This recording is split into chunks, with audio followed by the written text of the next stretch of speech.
Sekian, terima kasih Om Sanjay.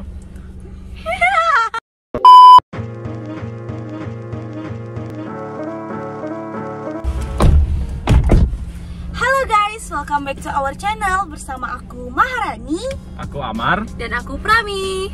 Nah, pasti kalian udah lihat dong kita bertiga lagi ada di dalam mobil. Kira-kira kalian tahu nggak sih kita lagi mau ngapain? Ngapain ya? Nah, daripada kalian penasaran, jadi di sini kita bertiga bakal ngejelasin mobil mana sih yang lebih kuat nanjak, mobil RWD atau FWD ya. Nah, tapi sebelum aku lanjut ke topik itu, kira-kira Prami sama Amar tahu nggak sih apa itu FWD dan RWD? Apa ya kira-kira? Nah, jadi aku bakal jelasin dulu ya. FWD atau front wheel drive merupakan jenis tenaga penggerak pada mobil yang menghantarkan tenaga dari mesin ke dua roda yang ada di depan mobil. Berarti kalau RWD itu kebalikan dari FWD ya, Mah? Nah, bener banget tuh Prami. Kalau RWD atau rear wheel drive merupakan jenis tenaga penggerak pada mobil yang menghantarkan tenaga dari mesin ke dua roda yang ada di belakang mobil. Nah, setelah aku ngejelasin pengertian FWD sama RWD, kira-kira menurut pendapat Prami sama Amar, lebih bagus mana nih, FWD atau RWD ketika nanjak? Kalau aku pribadi sih, aku lebih milih mobil RWD ya. Kenapa? Karena pada saat keadaan menanjak, di mana pada mobil RWD itu mesinnya ada di bagian belakang, kemudian ditambah lagi dengan titik gerak mobil yang juga ada di bagian belakang, itu akan menghasilkan gaya normal yang besar pada kedua ban di bagian belakang. Nah, gaya normal ini akan menghasilkan yang namanya traksi. Apa itu traksi? Traksi itu sendiri adalah gaya gesekan yang terjadi antara permukaan ban dengan permukaan jalan atau aspal. Menurut konsep torsi, torsi itu dipengaruhi oleh dua faktor. Yang pertama yaitu lengan gaya, dan yang kedua yaitu besar gayanya. Jadi semakin besar gaya atau traksinya, maka torsi yang dihasilkan juga akan semakin besar. Nah, torsi inilah yang nanti akan menghasilkan dorongan ke depan pada mobil RWD. Sehingga pada keadaan menanjak, mobil RWD akan lebih kuat. Nah, kalau aku setuju banget tuh sama pendapatnya Amar. Apalagi ketika mobil itu terisi penuh oleh penumpang dan barang-barang.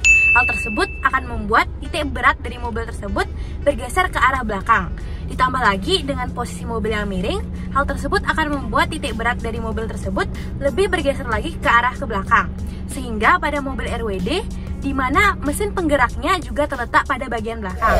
Jadi, beban tambahan itu akan menimbulkan traksi yang lebih besar, sehingga menyebabkan torsi yang lebih besar untuk mendorong mobil ke depan. Nah, jadi setelah aku ngedengerin pendapat dari kalian, rata-rata kalian berdua lebih ngunggulin mobil RWD nih ketimbang mobil FWD. Aku pengen tahu banget alasan kalian, kenapa sih kalian gak milih mobil FWD?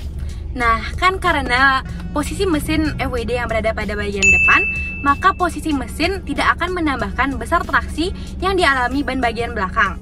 Nah, ban bagian belakang ini hanya memiliki traksi yang disebabkan oleh gaya berat yang bergeser ke arah belakang yang dikarenakan oleh posisi mobil yang miring.